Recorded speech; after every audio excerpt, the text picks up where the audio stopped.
जम्मू कश्मीर के principal secretary Rohit Kansal media से खिताब कर रहे थे। उनका कहना है कि जम्मू कश्मीर में हालात काबू में है, मजीद जो है रिस्ट्रिक्शंस में ईज लाया जाएगा और किस तरह से कम्युनिकेशंस भी जो है जल्दी बहाल की जाएगी, ऐसा कहना है रोहित कंसल का।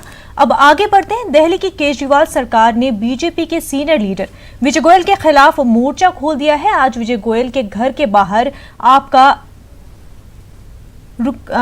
कारकुनान ने संजय सिंह की सरबराही में एहतजाज किया। संजय सिंह का कहना है कि हमने विजय गोयल को लेटर लिखकर मुलाकात के लिए वक्त मांगा था, लेकिन उन्होंने कोई जवाब नहीं दिया है। संजय सिंह का कहना है कि विजय गोयल आम आदमी पार्टी पर बेबुनियाद इल्जाम लगा रहे हैं।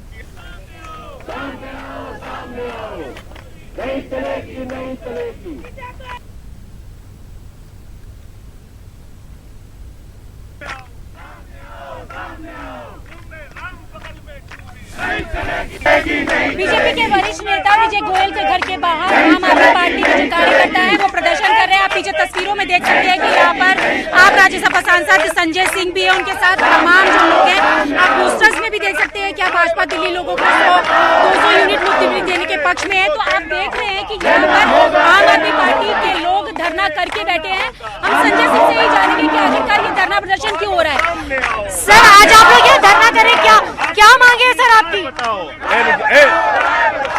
सर, आप लोग यहाँ धरना कर रहे हैं, क्या कुछ मांगे आपकी? देखिए, हमारी मांग बहुत साफ है। 3 मुद्दों पर हमने भाजपा की राय पूछी थी विजय गोयल जी से। पानी माफी के खिलाफ है कि पक्ष में है, बिजली माफी के खिलाफ है कि पक्ष में है, 200 यूनिट तक दिल्ली की जनता का बिजली माफ होना चाहिए कि नहीं होना चाहिए, और 3 मुख्यमंत्रियों की लड़ाई के चक्कर में दिल्ली की जनता का बेड़ा गर्क कर रखा है इन लोगों ने। सुबह कुछ बोलते हैं, शाम को कुछ बोलते हैं। तो आज हम लोग यहाँ पूछने के लिए आए हैं, आप इसके पक्ष में हैं या खिलाफ हैं? बिजली का बिल माफ होना चाहिए कि नहीं होना चाहिए, इस पे भाजपा क्या सोचती है? पानी का बिल माफ होना चाहिए कि नहीं होना चाहिए, इस पे भाजपा क्या सोचती है? इन सारे मुद्दों पर उनसे जवाब मांगने के लिए यहाँ पर आए हैं। केजरीवाल जी के सामने उनका चेहरा कौन है, ये पूछने के लिए यहाँ पर हम उनसे आए हैं। सर, तो क्या विजय गोयल से आपकी बात हुई आप लोगों की? अब मैंने उनको पत्र लिखा, कल ट्विटर पे भी लिखा कि भाई साहब 11 बजे आ रहे हैं, अब यहाँ से भागे हुए हैं, उनका पता नहीं है। तो अभी हम लोग बैठ के इंतजार कर रहे हैं। सर, कब तक चलेगा ये धरना प्रदर्शन? अभी यहाँ बैठ के इंतजार कर रहे हैं। यहाँ नहीं मिलेंगे तो आगे घर पे जाएंगे, मिलेंगे। 2 घर है उनके, कहीं तो मिलेंगे। तो आपने देखा कि यहाँ पर जिस तरीके से आम आदमी पार्टी का कहना है कि बीजेपी में 3 चेहरे मुख्यमंत्री बनने की रेस में दौड़ रहे हैं, जिसके चलते दिल्ली का विकास कहीं ना कहीं कम हो रहा है। तो उसको देखते हुए आम आदमी पार्टी के जो राज्यसभा सांसद संजय सिंह है, उन्होंने एक पत्र भी लिखा था, ट्विटर पर भी लिखा था, और वो यहाँ पर विजय गोयल से मिलने के लिए पहुंचे थे। लेकिन उनका कहना है कि ना तो उन्होंने मुलाकात की और ना ही वो अपने घर पर मौजूद है, इसीलिए वो लोग यहाँ पर धरना प्रदर्शन कर रहे हैं। और जब तक मुलाकात नहीं होती, आम आदमी पार्टी के कार्यकर्ता इसी तरीके से लगातार यहाँ पर धरना प्रदर्शन करते रहेंगे। कैमरा पर्सन नरेश के साथ मैं रचना, न्यूज़ 18 दिल्ली। पाकिस्तान में सिख लड़की की शादी और मजहब तब्दीली के मामले में आज दिल्ली में सिखों ने एहतजाज किया और इमरान खान का पुतला नजर आतिश किया और पाकिस्तान मुखालिफ नारे लगाए। सिखों का कहना है कि पाकिस्तान में अक़लियतों को निशाना बनाया जा रहा है और इंतजामिया किसी तरह की कार्रवाई करने में नाकाम है। उन लोगों का कहना है मुल्की और बैनुल-अक़वामी सतह पर इस मामले को उठाएंगे और पाकिस्तान पर दबाव बनाएंगे ताकि इस तरह की हरकतें दोबारा न हो। गुज़िश्ता रोज पाकिस्तान में सिख लड़की से शादी और मजहब तब्दील करने का मामला सामने आया था। हालांकि लड़की ने अपने बयान में कहा था कि वो किसी के दबाव में नहीं बल्कि अपनी मर्जी से मजहब कबूल कर शादी कर रही है।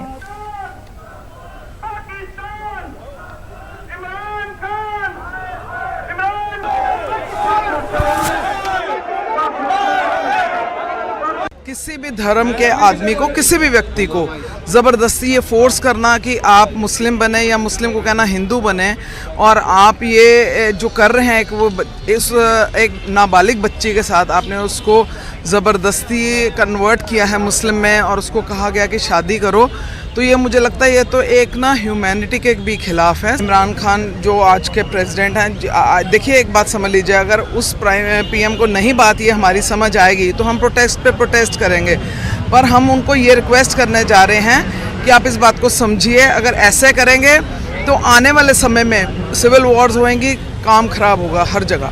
देखो जी, ये एक इंसानियत दा कहान आ, ये कोई सिख ਜਾਂ कुछ भी मुसलमान ਜਾਂ कोई भी ਇਹੋ ਜਿਹਾ ਕੰਮ ਜਿਹੜਾ ਕੰਮ ਕਰਦਾ ਉਹ ਬਹੁਤ ਗਲਤ ਹੈ। और नहीं होना चाहिए। इंसानियत तौर पे ये ਜਿਹੜਾ ਧਰਮ ਹੈ, ਧਰਮ ਤੇ ਅਸੀਂ ਲੋਕਾਂ ਨੇ ਬਣਾਇਆ ਹੋਇਆ, ਲੇਕਿਨ ਇਨਸਾਨੀਅਤ ਕੀ ਚੀਜ਼ ਹੈ, ਇਨਸਾਨੀਅਤ ਦੇ ਤੌਰ ਤੇ ਰਹਿਣਾ ਚਾਹੀਦਾ। ਔਰ ਧਰਮ ਦੇ ਨਾਂ ਤੇ ਕੁਝ ਸ਼ੈਤਾਨ ਹੁੰਦੇ ਆ। ਸਾਡਾ ਇਹ ਨਹੀਂ ਕਿਹਾ ਜਾਂਦਾ ਕਿ ਮੁਸਲਮਾਨ ਸਾਰੇ ਖਰਾਬ ਆ, ਲੇਕਿਨ ਜਿਸ ਬੰਦਿਆਂ ਨੇ ਕਰਿਆ ਹੋਇਆ ਉਹਨਾਂ ਨੂੰ ਜੇਲ੍ਹ 'ਚ ਡੱਕਣਾ ਚਾਹੀਦਾ और ਉਹਨਾਂ ਨੂੰ सज़ा मिलनी चाहिए। अयोध्या मालिकाना हुकूक मामले पर सुप्रीम कोर्ट में 17वें दिन की समाअत हुई। सुन्नी वक्फ बोर्ड के सीनियर वकील राजीव धवन ने निर्मोही अखाड़ा और रामलला के वकीलों की तरफ से पेश की गई दलीलों का जवाब दिया। अयोध्या हक मिल्कियत मामले पर आज सुप्रीम कोर्ट में मुस्लिम फरीक ने क्या क्या दलीलें पेश की, हमारे नुमाइंदे खुर्रम शहजाद ने जफरयाब जिलानी से बातचीत की। बाबरी मस्जिद विवाद में आज मुस्लिम पक्ष अपनी दलील रख रहा है, अपनी बात रख रहा है। पूरे मामले पर बात करने के लिए हमारे साथ जफरयाब जिलानी साहब मौजूद हैं। आज बहुत बड़ी बड़ी बातें हुई, सबसे मेन बात क्या है जो आप लोगों ने कोर्ट में रखी है, बड़ी दलील?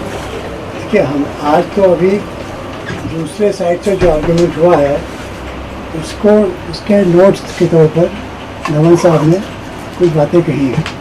अभी तो वो उन्हीं के आर्गूमेंट को जो कुछ केसेस का हवाला दिया गया उसको हम बताया कि उसके फैक्ट्स क्या हैं, कुछ किताबों का हवाला दिया गया उसके बारे में बताया, कुछ श्लोक, कुछ वैदिक विधियों के बारे में बताया कि ये एक्चुअली इसका क्या कंटेक्स्ट है। तो अभी तो इनके जो आर्गूमेंट हुए हैं निर्भय अखाड़ा की तरफ से या भगवान श्री रामलला की तरफ से या हिंदू महासभा की तरफ से और या गोपाल सिंह मिश्रा की तरफ से, उनका एक मुख्तसर सा दौर अभी चल रहा है।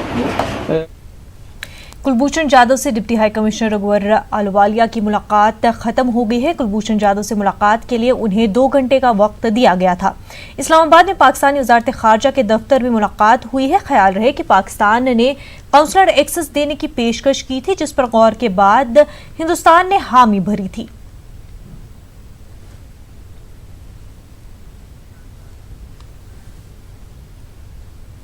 दिल्ली के अमर कॉलोनी में पुलिस के साथ मारपीट और हथियार छीनने का वाकया सामने आया है। बताया जा रहा है कि दिल्ली के अमर कॉलोनी में हरियाणा के एक रुकन असेंबली को ट्रैफिक रूल्स तोड़ने के पादाश में पुलिस ने रोकने की कोशिश की थी, लेकिन रुकन असेंबली ने पुलिस के साथ बदतमीजी की और बाद में पुलिस ने दोनों लग्जरी कारों को जब्त कर लिया है। हमारे नुमाइंदे शंकर आनंद ने पूरे मामले का जायजा लिया।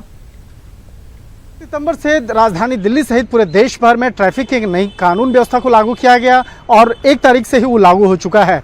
लेकिन राजधानी दिल्ली में अगर बात करें तो राजधानी दिल्ली के अमर कॉलोनी थाना इलाके में 1 तारीख की रात को एक तेज रफ्तार का एक मामला देखने को मिला, जिससे रोकने की कोशिश की गई तो उसके बाद पुलिसकर्मियों के साथ ही मारपीट की वारदात को अंजाम दिया गया।